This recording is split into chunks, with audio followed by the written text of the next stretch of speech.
ಹರಭಾಕ್ರಂದನ ವಿಶೇಷ ಕಾರ್ಯಕ್ರಮಕ್ಕೆ ಮತ್ತೊಮ್ಮೆ ಸ್ವಾಗತ. ಸಾಕಷ್ಟು ವಿಚಾರವಾಗಿ ನಾವು ಮಾತನಾಡ್ತಿದ್ವಿ. ಅಲ್ಲಿಗೆ ಹೋಗಿ ಬಂದಂತಹ ಶಿವಾನಂದ ಅಲ್ಲಿ ಅವ್ಯವಸ್ಥೆಗಳ ಬಗ್ಗೆ ಮತ್ತು ಭಾರತೀಯರ ಶೋಷಣೆ ಬಗ್ಗೆ ಸಾಕಷ್ಟು ವಿಚಾರಗಳು ಹೇಳ್ಕೊಡ್ತಾ ಇದ್ರು. ಹಾಗೆಯೇ ಶಿವಾನಂದ ನಾವು ಅಲ್ಲಿನ ಒಂದು ಎಂಬೆಸಿ ಬಗ್ಗೆ ಮಾತನಾಡ್ತಾ ಇದ್ವಿ. ನಾನು ಆಗಲೇ ಒಂದು ಕ್ವಶನ್ ಡೈರೆಕ್ಟಾಗಿ ಕೇಳಿದೆ, ಬೇರೆ ಎಂಬೆಸಿಗಳಿಗಿಂತ ನಮ್ಮ ಎಂಬೆಸಿ ವೀಕ್ ಇದೆಯಾ? ಖಂಡಿತ. ಹೇಗೆ ಅಂದರೆ ಇವತ್ತು ಇದು ಫಿಲಿಪಿನ್ ಎಂಬೆಸಿ ಅಂತ ತಗೊಂಡ್ರೆ ಇಡೀ ಸೌದಿ ಅರೇಬಿಯಾದಲ್ಲಿ ಹೈಯೆಸ್ಟ್ ಪವರ್ಫುಲ್ ಆಗಿರ್ತದ್ದು ಫಿಲಿಪಿನ್ ಎಂಬೆಸಿ. ಓಕೆ, ಅವರೊಂದು ಯಾವುದೇ ಒಂದು ಹೌಸ್ ಡ್ರೈವರ್ ಆಗಿ ಬರಲಿ, ಹೌಸ್ ಮೇಡ್ ಬರಲಿ, ಯಾರು ಬಂದರೂ ಕೂಡ ಅವರು ಸರಿಯಾದ ನಂಬರ್, ಅವರು ಇಲಾಖೆ ನಂಬರ್ ಕೊಡ್ತಾರೆ ಅವರಿಗೆ. ಏನಾದರೂ ಹೆಲ್ಪ್ ಲೈನ್ ನಂಬರ್. ನಮ್ಮಲ್ಲಿ ಅಂಥ ವ್ಯವಸ್ಥೆ ಇಲ್ಲ. ಸೌದಿ ಅರೇಬಿಯಾ, ನಮ್ಮ ಇಂಡಿಯನ್ ಎಂಬೆಸಿಯವರು ಅಂಥ ವ್ಯವಸ್ಥೆ ಇಲ್ಲ. ಅವರು ನಮಗೆ ಕಣ್ಣಿಗೂ ಸಿಗುವುದಿಲ್ಲ. ಅವರಿಗೆ ನಮ್ಮ ಇಂಡಿಯನ್ ಎಂಬೆಸಿ ಯಾವ ಏರಿಯಾದಲ್ಲಿ ಇದೆ ಅಂತ ಗೊತ್ತಾಗ್ತಾ ಇಲ್ಲ ನಮಗೆ.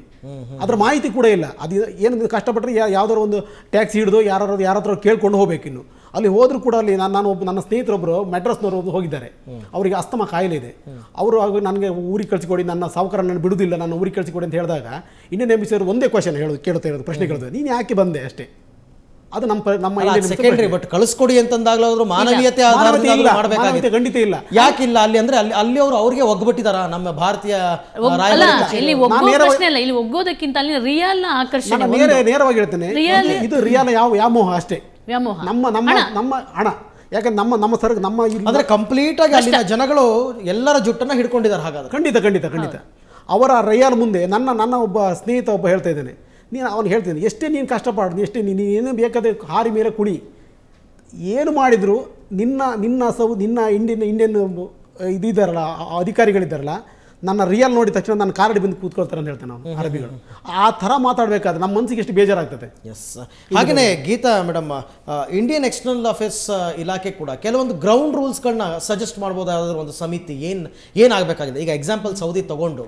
ಹೌದು, ಈ ಎಲ್ಲ ಅನುಭವಗಳು ನೋಡಿ ಆ್ಯಕ್ಚುಲಿ ಹೆಚ್ಚಾಗಿ ಎಂಬಸಿ ಆಮೇಲೆ ಮೊದಲದು ಬೇರೆ ಎಲ್ಲಿದೆ ಅಂದರೆ ಇಲ್ಲಿ ಈ ಕಂಟ್ರಿನಲ್ಲಿ ಮಿನಿಸ್ಟ್ರಿ ಆಫ್ ಎಕ್ಸ್ಟರ್ನಲ್ ಅಫೇರ್ಸ್ ಆಗಲಿ ಅಲ್ಲ ಟೂರಿಸಮ್ದು ಮಿನಿಸ್ಟ್ರಿ ಆಗಲಿ, ಬಿಕಾಸ್ ಇದೆಲ್ಲ ಸಂಬಂಧವಾಗಿದೆ ಅಂದರೆ ಒಂದು ವಿದೇಶಿ ವಿನಿಮಯಕ್ಕೋಸ್ಕರ. ಸೊ ಈ ವಿದೇಶಿ ವಿನಿಮಯದು ಒಂದು ಅದ್ರದ್ದು ಬಲ ಮತ್ತು ಅದು ಜಾಸ್ತಿ ಇರಬೇಕಾದ್ರೆ ನಮ್ಮ ದೇಶದಲ್ಲಿ ಆ ಕರೆನ್ಸಿ ಬೇಕಾಗಿದ್ರೆ ಇದಕ್ಕೆ ನಾವು ಈಗ ಸಿಕ್ಕಾಕೊಂಡಿದ್ದೀವಿ. ಅಂದರೆ ನಾವು ಯಾವುದೋ ಒಂದು ರೂಲ್ಸು ಕಾನೂನು ಇಲ್ಲಾದರೂ ರೆಗ್ಯುಲೇಷನ್ಸ್ ಇಲ್ಲಾದರೂ ನಾವು ಜನನ ಕಮಾಡಿಟಿ ಥರ ನಾವು ಲೇಬರ್ನ ಕಳಿಸ್ತಾ ಇದ್ದೀವಿ.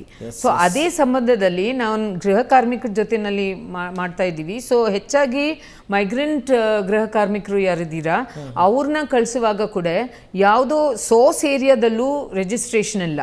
ಎಷ್ಟು ಜನ ಗೃಹ ಕಾರ್ಮಿಕರು ಆ ಊರಿಂದ ಇಲ್ಲಿಗೆ ಹೋಗಿದ್ದೀರಾ, ಬೆಂಗಳೂರಿಗೆ ಬಂದಿದ್ದೀರಾ, ನೆಕ್ಸ್ಟು ಬಾಂಬೆಗೆ ಹೋಗಿದ್ದೀರಾ, ನೆಕ್ಸ್ಟು ಗಲ್ಫ್ಗೆ ಹೋಗಿದ್ದೀರಾ ಅಂತ ಯಾವುದೋ ನಿಯಂತ್ರೀಕರಣ ಇಲ್ಲ, ಯಾವುದೋ ರೀತಿಯಾಗಿ ರಿಜಿಸ್ಟ್ರೇಷನ್ ಇಲ್ಲ, ಪಂಜೀಕರಣ ಇಲ್ಲ. ಸೊ ಅದು ಆಗಿಲ್ಲ ಅಂದರೆ ಆ ಬೇರ್ನಲ್ಲಿ, ಆ ಸ್ಟಾರ್ಟಿಂಗ್ ಪಾಯಿಂಟ್ನಲ್ಲಿ ಅದು ಆಗಲ್ಲ ಅಂದರೆ ಲಾಸ್ಟ್ ತನಕ ಇಲ್ಲಿಗಲ್. ಓಕೆ ಮೇಡಮ್, ನಮ್ಮ ಕಾರ್ಯಕ್ರಮವನ್ನು ಸೌದಿನಲ್ಲಿ ಕೂಡ ನೋಡ್ತಾ ಇದ್ದಾರೆ.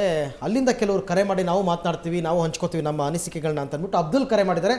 ಅಬ್ದುಲ್ ಮಾತಾಡಿ, ನಮ್ಮ ಕಾರ್ಯಕ್ರಮವನ್ನು ನೀವು ನೋಡಿರಬಹುದು, ನಮ್ಮ ಚರ್ಚೆ ಅದ್ರ ಬಗ್ಗೆ ನಿಮ್ಮ ಅಭಿಪ್ರಾಯ ಏನು? ನಿಜನ ನಾವೆಲ್ಲ ಇವರೆಲ್ಲ ಹೇಳ್ತಾ ಇರೋದು? ಹಾಗಾದ್ರೆ ನೋಡ್ತಾ ಇದ್ದೀನಿ. ಎಸ್, ಹೇಳಿ. ನೋಡಿ ಸರ್, ಹಲೋ, ಹೇಳಿ ಕೇಳಿಸ್ತಾ ಇದೆ, ಹೇಳಿ.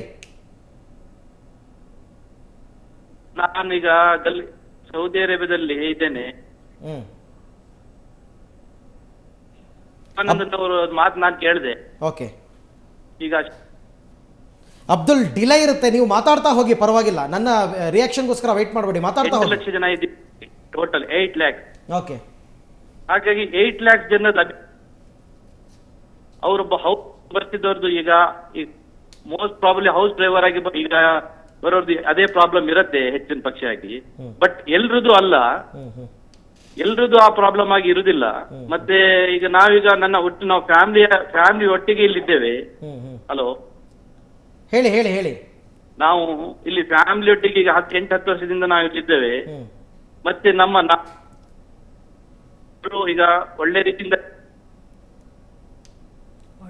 ಓಕೆ, ಒಂದು ವಿಚಾರ ಅವ್ರು ಹೇಳೋದಕ್ಕೆ ಸ್ಪಷ್ಟಪಡಿಸ್ತಾ ಇದ್ದಾರೆ. ಅಂದ್ರೆ ಇಲ್ಲಿಂದ ಹೋಗ್ತಕ್ಕಂಥವ್ರನ್ನ 2 ಗ್ರೂಪ್ ಮಾಡ್ಕೊಳ್ಬಹುದು. ಒಂದು, ಈ ಎಂಜಿನಿಯರಿಂಗ್ ಮಾಡಿದವರು, MBBS ಮಾಡಿದವರು ಹೋಗಿ ಚೆನ್ನಾಗಿ ಸೆಟ್ಲ್ ಆಗಿದೀವಿ, ನಮಗೆ ಹೌದು, ನಮ್ಮ ವಿಚಾರನು ನಮ್ಮ ಟಾಪಿಕ್ ಅದೇನೆ, ವಿದ್ಯಾವಂತರಿಗೇನು ತೊಂದರೆ ಆಗಲ್ಲ, ಏನೂ ಆಗಲ್ಲ.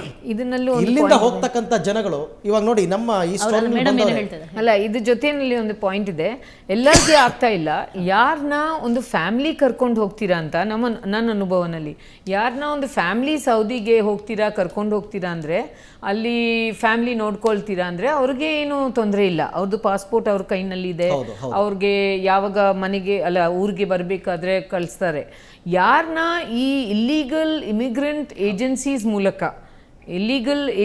ಮೂಲಕ ಕಳಿಸ್ತೀರಾ ಅಂದರೆ, ಬಿಕಾಸ್ ಈ ಏಜೆನ್ಸೀಸ್ದು ಕೂಡ ಯಾವುದು ಪತ್ತ ಇಲ್ಲ, ಯಾವುದು ರಿಜಿಸ್ಟ್ರೇಷನ್ ಇಲ್ಲ, ಯಾವುದು ಬೇಸ್ ಇಲ್ಲ. ಸೊ ಆ ಮೂಲಕ ಹೋಗೋ ಜನಗೆ ಈ ತೊಂದರೆಗಳು ಆಗ್ತಕ್ಕಂಥದ್ದು ಸಹಜ, ನಿಜ, ಹೌದು.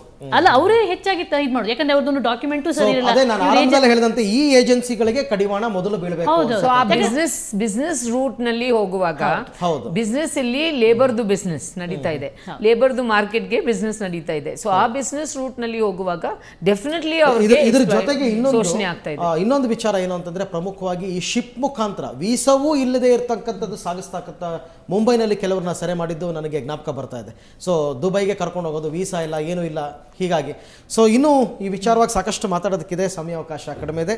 ಸೊ ಮಾತಾಡೋಣ, ಮಾತುಕತೆ ಮುಂದುವರ್ಸೋಣ, ಒಂದು ಪುಟ್ಟ ಬ್ರೇಕ್.